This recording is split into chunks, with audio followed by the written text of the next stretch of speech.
Hello, welcome to our last art video of this school year. I was thinking about something that we could talk about for the summer. Now, while our Google Classroom will still be open and you can look at all the other videos if you need any inspiration or ideas, I wanted to show you different ways that you can make your own loom for weaving. Now, we had on one of our recent choice boards a section on how to make your own cardboard loom. I wanted to show you a few different ways that you can make your own loom to weave on. You could use things like popsicle sticks. You can use things like Q-tips and rubber bands. You could use a few things like sticks in your yard. Pretty cool, right? I'm going to briefly go over how you can make looms out of these different things and just do a very brief overview on how we approach weaving, because it's something that you can do a little bit of, you can stop for a while, you can go back to it. It's something that you might want to take your time on, but you don't have to do it continuously. And it's perfect to play with and figure out during the summer because there's so many different things that you could do with it. It's really cool and it can be really fun. Let's check it out.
Okay, this one's a little tricky. You need a forked branch and 2 different colors of yarn. Start with one color and tie it on the inside of that fork. All right, we're going to pull it down and we're going to wrap it so that it moves down the branch. Wrap it, go to the other side, pull it up, wrap it around. Make sure when you wrap it, it moves over the string so that the next string will not be too close to the last one. They should be pretty evenly spaced apart. It may take a few tries to understand and get this right.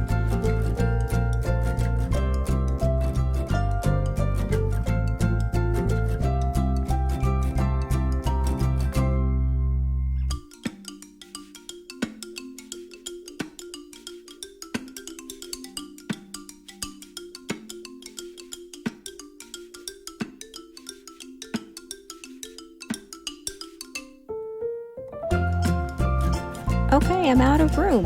I'm going to take my scissors and I'm going to trim off the end, leaving myself plenty of room so that I can tie a nice tight knot. Let's trim that excess string that's hanging down. I can also use my fingers to move over any that are not evenly spaced. Looks pretty good. All right, I am ready for my next string. I'm going to snip off as much as my arm span or wingspan. Remember before I snapped off those branches because they were too long? I can use one as a threading needle to help me weave. I'm going to take one that's nice and smooth and tape it on the end of my string. Same as before, it is over, under, until I get to the end, and then I do the opposite pattern going in the opposite direction.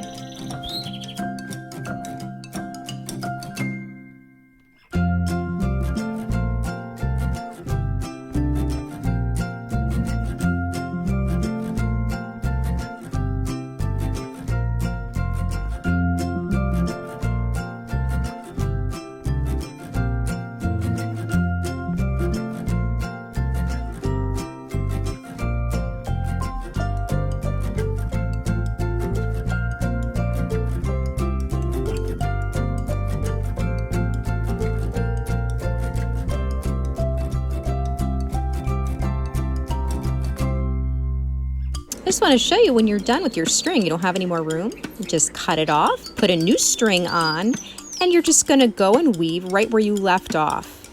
Look how cool that turned out.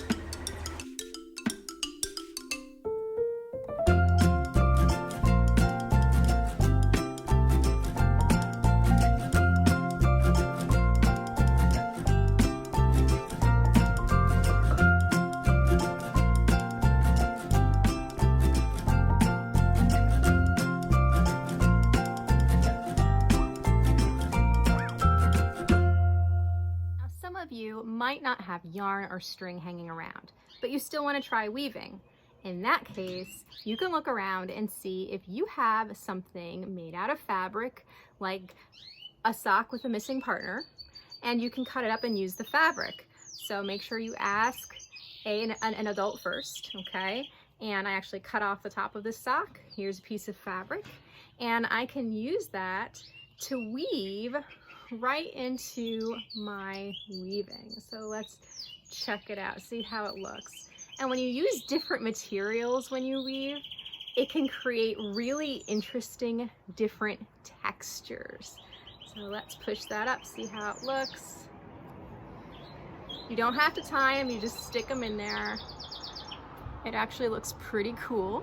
Okay, and I could keep on cutting and I could keep on doing that. I could also go outside and I could pick some things. Don't pick any nice flowers in the garden, please, but you could look around your garden to see if there's any grass or anything, and you can actually weave that into yours. In fact, if you wanted to, you could weave all grass or plants or flowers into a loom that you make and make a totally natural loom, and that would be awesome. And over time, the grass would turn like a yellowish color or a brownish color, but it would still be fine. It would still be a part of your weaving. So here is how it looks with a piece of grass in there. You could take a dandelion stem and do it. You can even keep the flowers on and have them sticking out. There's a lot that you can do. So think outside the box, stretch and explore, and think about different ways that you can use different unconventional materials to weave on your loom. Well, that's it, my artists. Maybe some of you will try weaving this summer. I certainly hope that all of you try to be creative in different ways and continue to see the world around you like artists. It's been a wild ride at the end of this school year, and I've really enjoyed connecting with you. I hope you have a wonderful summer, and I can't wait to connect with you again when we return. I'm sending my love to you, wishing you the best summer ever. Bye.